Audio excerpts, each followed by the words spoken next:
Hi hello నమస్తే జై భీమ్. నేను మీ షాన్ రంజల రాజేష్. మరి రంగారెడ్డి జిల్లాలో జరిగినటువంటి ఘటన ప్రజలందరినీ ఆలోచింపజేసేటువంటి పరిస్థితిని కలగజేస్తూ ఉన్నది. గురుర్ బ్రహ్మ గురుర్ విష్ణు గురుర్ దేవో మహేశ్వర గురుర్ సాక్షాత్ పరబ్రహ్మ తస్మై శ్రీ గురవే నమః అని నమ్మే మనం గురువు గారి చేతే కాళ్ళు మొక్కించుకునే ఒక దుష్ట సంస్కృతికి నాంది పలుకుతున్నామేమో అని ఒక్కసారి ఆలోచిద్దామా?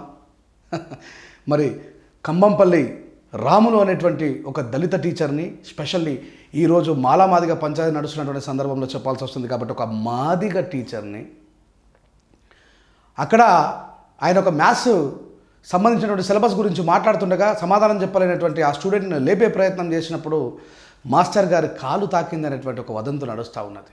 మరి మీరు నేను చూస్తున్న మనం అందరం కూడా మన గురువు గారి చేత మన టీచర్ చేత దెబ్బలు పడలేదా?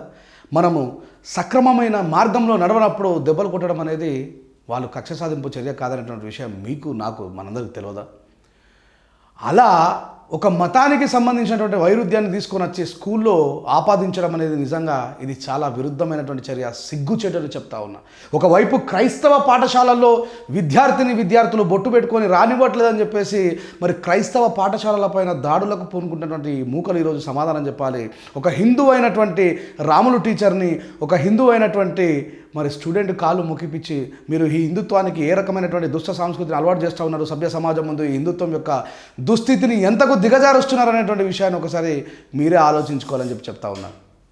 అంటే గురువు గారినే విద్యార్థి కాళ్ళు మొక్కిపేయడం వెనకాల ఎంతమంది ఎన్ని రకాల కుట్రలు జరిగాయనేటువంటి విషయం కూడా ప్రజలకు తెలవాలా, ప్రజల ముందు ఉంచాలనేటువంటి ఆలోచనతో ఈ వీడియో చేయడం జరుగుతూ ఉన్నది. మరి ఆ విద్యార్థి సార్ కాలు తగిలిందనేటువంటి విషయాన్ని నెక్స్ట్ డే వెళ్ళి చెప్తే అక్కడ ఉన్నటువంటి ఏబీవీపీ సంఘాలు ఆర్ఎస్ఎస్ వాళ్ళు ఇక్కడ ఆశ్చర్య కలిగించే విషయం ఏంటంటే మరి ఆ విద్యార్థి యొక్క పేరెంట్స్ కానీ వాళ్ళ చుట్టాలు కానీ ఎవరు కూడా వచ్చి ఆ టీచర్ని కొట్టలేదండి.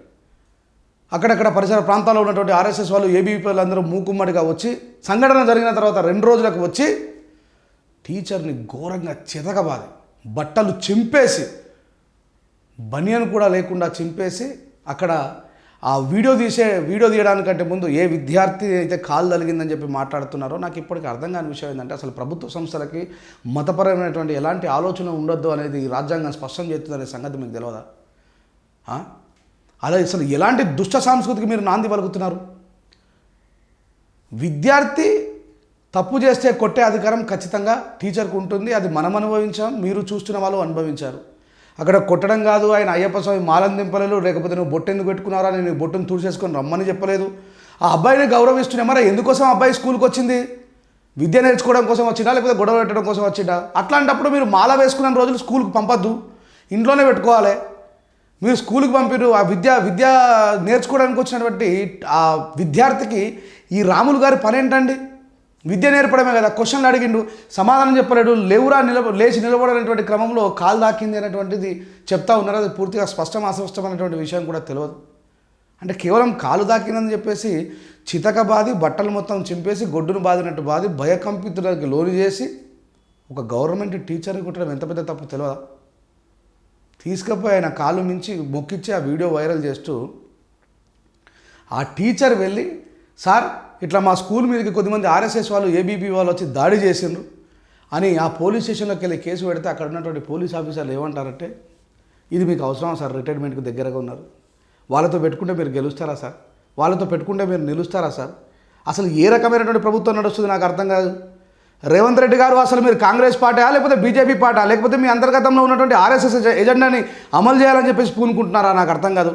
పోలీసులు ఈ రకంగా మాట్లాడతారు. మరి ప్రభుత్వ అధికారి పైన ఇట్లా జరిగితే మీ ప్రభుత్వం యొక్క చిత్తశుద్ధి ఏంది? ఎవరి మీకనిగా టీఆర్ఎస్ గవర్నమెంట్ని తీసేసి మిమ్మల్ని తీసుకొని వచ్చిన ప్రజలు? టీఆర్ఎస్ గవర్నమెంట్లో కూడా సేమ్ ఒక మాదిగ టీచర్ మీదనే దాడి జరిగింది. ఇప్పుడు నా మాదిగ సమాజం అంతా కూడా ఒకసారి కళ్ళు తెరుచుకొని ఆలోచించుకొని మీ మనోనేత్రాన్ని ఒకసారి ఓపెన్ చేసి ఆలోచించుకోండి. మందకృష్ణ మాదిగన్న ఈ దేశంలో ఉన్నటువంటి భారత రాజ్యాంగాన్ని మార్చాలనుకుంటున్నటువంటి ఆర్ఎస్ఎస్ వెనకాల ఉంటూ ముందుకు నడిపిస్తూ ఉన్నాడు. నిన్నగాక మొన్న ఎన్నిసార్లు పార్లమెంట్లో అంబేద్కర్ అంబేద్కర్ అంబేద్కర్ అంబేద్కర్ అంబేద్కర్ అని చెప్పిస్తారు. దానికి బదులు భగవంతుని యొక్క నామస్మరణ చేస్తే మీరు స్వర్గానికి పోతారని చెప్పి మాట్లాడుతున్న అమిత్ షా గురించి కూడా ఒక్క మాట కూడా వ్యతిరేకంగా మాట్లాడలేని మందకృష్ణ మాదిగన్న మరి నిజంగా మన మాదిగైనా లేకపోతే ఆర్ఎస్ఎస్ ఏజెంటా నాకు అర్థం కావట్లేదు.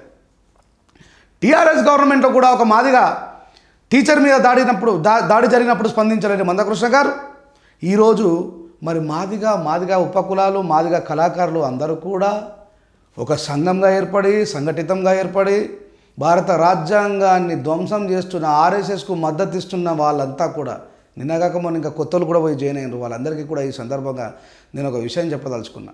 చూడండి, భారత రాజ్యాంగం ఈ దేశంలో ఉన్నటువంటి పీడితులందరికీ హక్కులను ఇస్తుంది. కానీ ఆ పీడితులలో ఉన్నటువంటి ఒక దళిత కులానికి చెందినటువంటి ఎంఆర్పిఎస్ నాయకుడు అదే బీజేపీ భారత రాజ్యాంగాన్ని మారుస్తానని కంకణం కట్టుకొని ముందుకు పోతుంటే వాళ్లకు వెన్నుగా నిలుస్తాడు. మరి రాజ్యాంగాన్నే ధ్వంసం చేసే ఎంఆర్పిఎస్ వాళ్ళకి మాదిగ కళాకారుల పేరు మీద, ఈరోజు బీసీ కళాకారుల పేరు మీద, ఇంకా రెడ్డి కళాకారుల పేరు మీద, కమ్యూనిస్టు కళాకారుల పేరు మీద మీరంతా పోయి మద్దతు ఇస్తున్నారంటే మా దృష్టిలో మీరు రాజ్యాంగం యొక్క ధ్వంసానికి మీరంతా కూడా రాజ్యాంగం వ్యతిరేకులు అనేటువంటి విషయాన్ని రాబోయే రోజులలో ప్రకటిస్తాం, ఈ సమాజానికి తెలియజేస్తాం. మరి ఈ మాదిగ టీచర్ మీద దాడి జరిగితే ఈ మాదిగోళ్ళందరూ నోట్లో ఏం పెట్టుకున్నట్టు? ఈ ప్రభుత్వాన్ని మీరు ప్రశ్నించలేరా? ఓ నా మాదిగ సమాజంలో ఉన్నటువంటి ఆలోచన పరులారా, మేధావులారా, కళాకారులారా, మనలో ఇది మన స్వాభిమానం కాదా? ఇది మన స్వాభిమాన పోరాటం కాదా?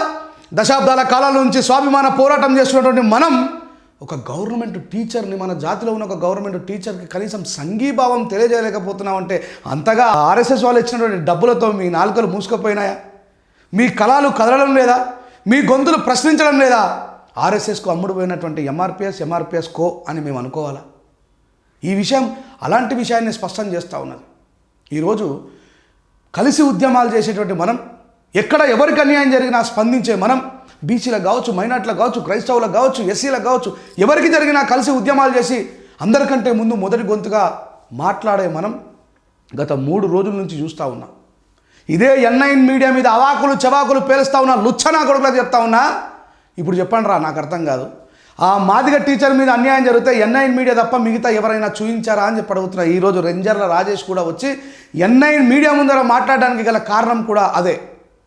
రేవంత్ రెడ్డి గారు, మీ ప్రభుత్వానికి డైరెక్ట్గా హెచ్చరిక చేస్తూ ఉన్నాం.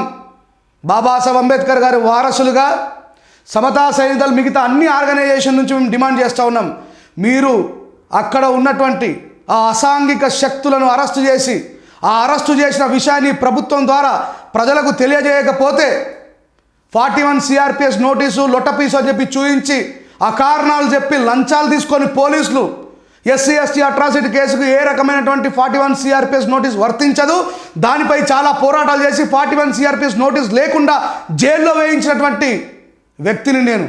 ఒకవేళ ఆ టీచర్ రాములు గారికి జరిగిన అన్యాయానికి ప్రభుత్వం వెంటనే స్పందించి మత ఘర్షణలకు తావివ్వకుండా, ఎలాంటి భేషభావజాలకు తావివ్వకుండా వాళ్ళను అరెస్టు చేసి ప్రభుత్వమే ఇగో మేము అరెస్టు చేసినాం రాజ్యాంగబద్ధమైనటువంటి ప్రభుత్వం ఇదని చెప్పేసి ఈ ప్రజలకు చిత్తశుద్ధిగా చూయించుకొని ప్రకటించకపోతే రాబోయే రోజులలో ఆ రాములు గారికి న్యాయం చేసే దిశగా మేమందరము కలిసి కదులుతామని చెప్పేసి రేవంత్ రెడ్డి గారి ప్రభుత్వానికి హెచ్చరిస్తున్నాం. ఈ సందర్భంగా మాదిగ కళాకారులు, మాదిగ మేధావులు, మాదిగలో ఉన్నటువంటి ఆలోచన పరులు కూడా మరొకసారి ఆలోచన చేయాలని చెప్పేసి మనస్ఫూర్తిగా కోరుకుంటూ, మాలలంటే కేవలం మాలల కోసమే మాట్లాడతారనేటువంటి ఆలోచన విధానం నుంచి బయటకు రావాలని, మానవత్వం కోసమే నిలబడతామనేటువంటి విషయాన్ని స్పష్టం చేస్తూ, మరి అసాంఘిక శక్తులైనటువంటి రాజ్యాంగ విద్రోహ శక్తులకి మద్దతుగా ఉంటున్న వారందరినీ కూడా ఈ సందర్భంగా ఒక్కసారి ఆలోచన చేసుకోవాలని చెప్పేసి ప్రకటిస్తూ జై భీమ్, జై భారత్. Thank you.